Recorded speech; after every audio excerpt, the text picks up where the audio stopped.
महाराष्ट्र में सीएम उद्धव ठाकरे अपनी गलतियों को छिपाने के लिए केंद्र सरकार पर आरोप लगा देते हैं। ये सिलसिला उद्धव ठाकरे के सीएम बनने के बाद से ही शुरू हुआ है और इसके लिए शिवसेना अपने भोपाल सामना अखबार का सहारा लेती है। एक बार फिर महाराष्ट्र में ऐसा ही कुछ हुआ है। महाराष्ट्र के भंडारा सरकारी अस्पताल में 10 बच्चों की मौत के लिए जिम्मेदार पूरी तरह राज्य सरकार और सीएम उद्धव ठाकरे हैं।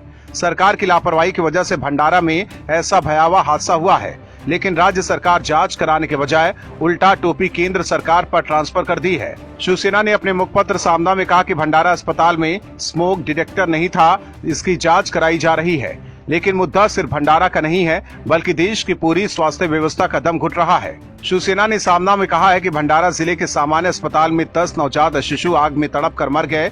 इनमें से कई शिशुओं ने जन्म लेने के पश्चात अपनी आंखें भी नहीं खोली थी। राज्य ही नहीं बल्कि देश की स्वास्थ्य व्यवस्था पर इस घटना के कारण सवाल खड़े हो गए हैं। हमारे वैज्ञानिकों ने कोविड पर वैक्सीन की खोज की, उस कोविड वैक्सीन का राजनीतिक उत्सव शुरू हो चुका है। केंद्र पर हमला बोलते हुए शिवसेना ने कहा कि केंद्र सरकार ने इस घटना पर दुख व्यक्त किया। दुख व्यक्त करके क्या होगा? शिवसेना ने कहा कि भंडारा के सरकारी अस्पताल में तो स्मोक डिटेक्टर तक नहीं था, आग विरोधी यंत्रणा उपलब्ध नहीं थी, अस्पताल के कर्मचारी लापता थे। मुख्यमंत्री ठाकरे ने उच्च स्तरीय जांच के आदेश दिए हैं। आग शॉर्ट सर्किट से लगी या किसी और कारण से लगी, इसकी जांच की जाएगी। सामना में भंडारा हादसे के लिए जिम्मेदार केंद्र सरकार को माना गया है, लेकिन सवाल यही उठ रहे हैं कि जब महाराष्ट्र में महाविकास आघाड़ी की सरकार है और अस्पताल का जिम्मा राज्य सरकार का है, तो इस हादसे के लिए केंद्र सरकार जिम्मेदार कैसे? इसका जवाब सीएम उद्धव ठाकरे को देना चाहिए। मुंबई में बीएमसी चुनाव भले ही 2022 में होने वाली है, लेकिन महाविकास आघाड़ी सरकार में बढ़ते मतभेद और कांग्रेस के चुनाव अलग लड़ने के फैसलों के बीच शिवसेना वोटरों को लुभाने की कोशिश में अभी से ही जुट गई है। बीएमसी चुनाव को देखते हुए महाराष्ट्र की सत्ता पर काबिज शिवसेना की नजर गुजराती वोटर्स पर है।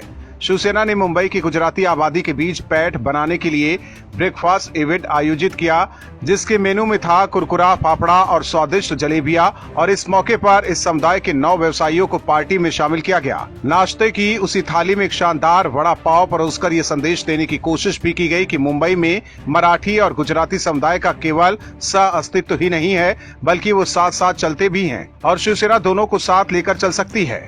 वहीं इस कार्यक्रम की थीम रखी गई थी, इस मुंबई में जलेबी न फाफड़ा, उद्धव ठाकरे आपड़ा। यानी मुंबई में जलेबी और फाफड़ा है, उद्धव ठाकरे अपना है।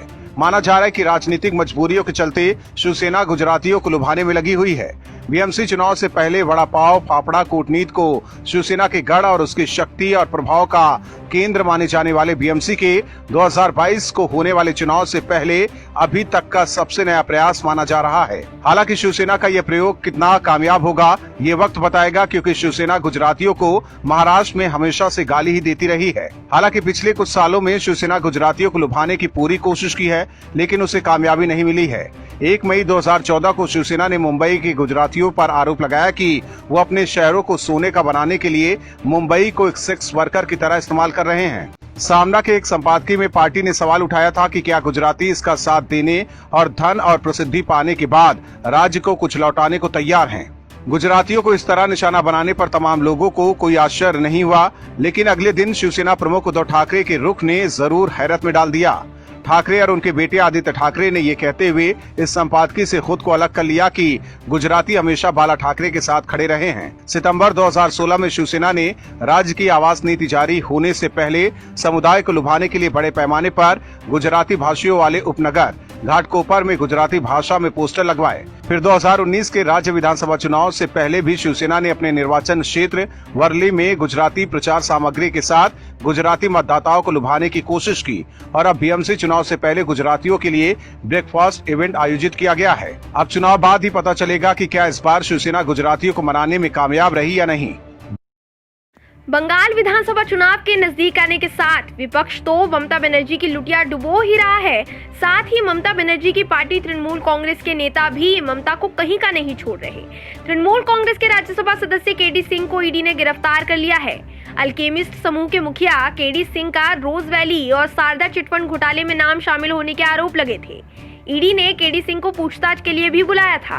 लंबे समय तक पूछताछ के बाद उनके जवाब से असंतुष्ट होकर ईडी ने उन्हें अब गिरफ्तार ही कर लिया है। दरअसल रोज वैली चिटफंड के आरोप में ईडी ने मंगलवार को केडी सिंह से करीब 6.5 घंटे तक पूछताछ की थी। ईडी की ओर से इससे पहले भी केडी सिंह की संपत्ति को सीज किया गया था।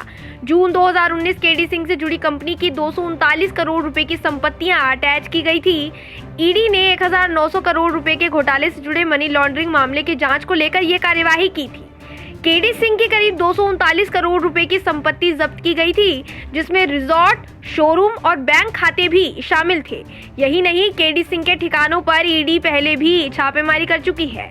वहीं दूसरी तरफ शुभेंदु अधिकारी से बदला निकालने की तैयारी में ममता बिल्कुल जुट गई हैं। भाजपा नेता शुभेंदु अधिकारी के पिता एवं सांसद शिशिर अधिकारी को तृणमूल कांग्रेस ने पूर्व मिदनापुर जिले के अध्यक्ष पद से हटा दिया है। शिशिर अधिकारी के स्थान पर विधायक अखिल गिरी को नियुक्त किया गया है, जो तृणमूल कांग्रेस में उनके विरोधी माने जाते हैं। वहीं टीएमसी को करारा जवाब देते हुए शिशिर अधिकारी ने इस घटनाक्रम पर कहा है कि वो चाहे जो भी कर सकते हैं वह करे, मुझे फर्क नहीं पड़ता। इस मामले पर शुभेंदु अधिकारी ने भी अपनी प्रतिक्रिया देते हुए कहा कि उनके पिता को सत्ता से हटाने वाले अगले विधानसभा चुनाव में सत्ता से बाहर हो जाएंगे।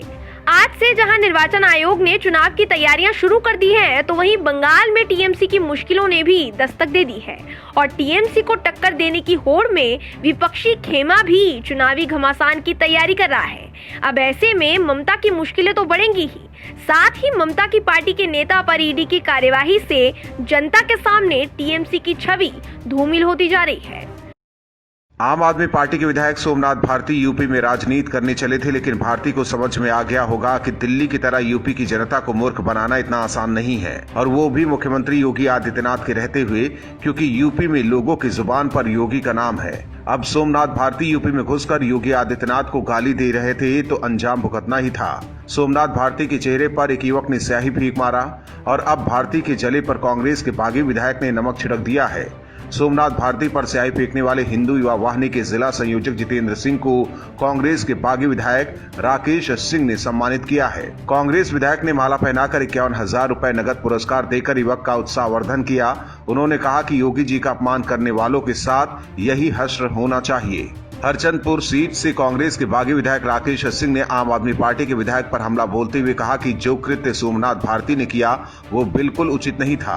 वहीं हिंदू युवा वाहिनी के जिला संयोजक जितेंद्र सिंह ने मीडिया से बातचीत के दौरान कहा कि सोमनाथ भारती जो आम आदमी पार्टी के विधायक हैं, उन्होंने परम पूज्य महाराज योगी आदित्यनाथ पर अभद्र भाषा का प्रयोग किया था, जिससे हम लोग आक्रोशित थे और हमने उनके मुंह पर स्याही पोती, क्योंकि वो योगी जी के लिए अपशब्द कह रहे थे, इसीलिए ऐसा किया। उधर भारती की मुश्किलें यही कम नहीं हुई है। योगी पर अभद्र टिप्पणी के लिए आम आदमी पार्टी के विधायक को 14 दिन की न्यायिक हिरासत में भेज दिया गया है। अब अपने विधायक के बचाव में दिल्ली के सीएम अरविंद केजरीवाल भी कूद गए हैं। केजरीवाल ने योगी आदित्यनाथ पर निशाना साधते हुए कहा कि वो सरकारी विद्यालयों को दिखाने में इतना घबराए हुए क्यों हैं। उन्होंने ट्वीट किया कि योगी जी, हमारे विधायक सोमनाथ भारती जी आपका विद्यालय देखने जा रहे थे, उन पर स्याही फेंकी गई। क्या आपके विद्यालयों की स्थिति बेहद खराब है?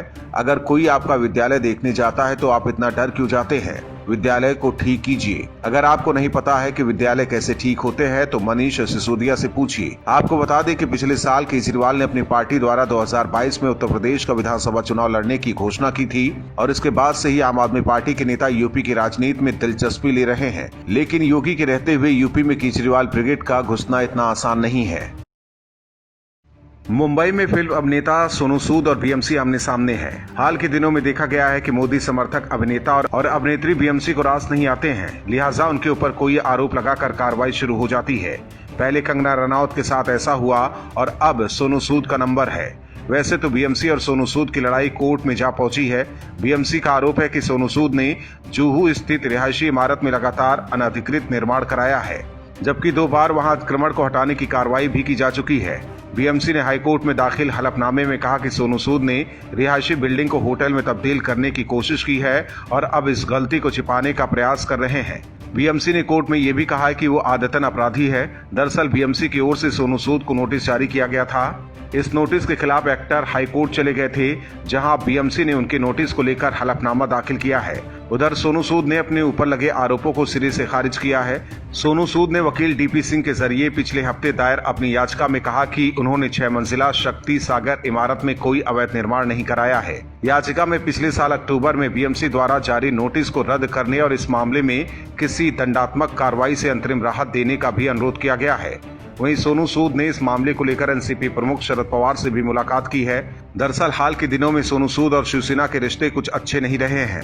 लॉकडाउन में प्रवासी मजदूरों की मदद कर सुर्खियां बटोरने वाले सोनू सूद पर उस दौरान शिवसेना सांसद संजय राउत ने कटाक्ष भी किया था।